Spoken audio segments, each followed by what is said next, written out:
জয় রাম, জয় সত্যনারায়ণ।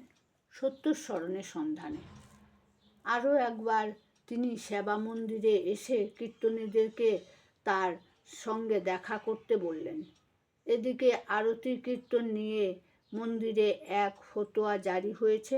আধা ঘন্টার বেশি আরতি কীর্তন হতে পারবে না।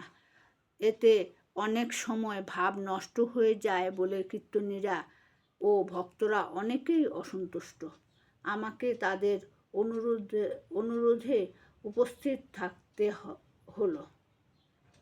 মহারাজকে ব্যাপারটা বলা হলো, কিন্তু অসুবিধাটা পরিষ্কার হলো না বলে আমি বললাম, মহারাজ, ধূপ দ্বীপ শঙ্খ ইত্যাদির আরতি কীর্তন আরম্ভ হলে উপচারের একটা কীর্তন শেষ না হতেই পুরোহিত মহাশয়ের আরও একটা আরম্ভ করে দেন সময়ের নির্দেশ থাকায়, এবং এটা নাকি আপনার আদেশই হয়েছে।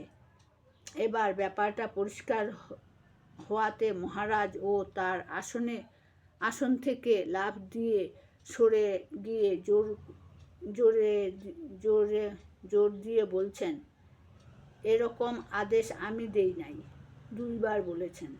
জয় রাম, জয় সত্যনারায়ণ। সত্যর স্মরণের সন্ধানে।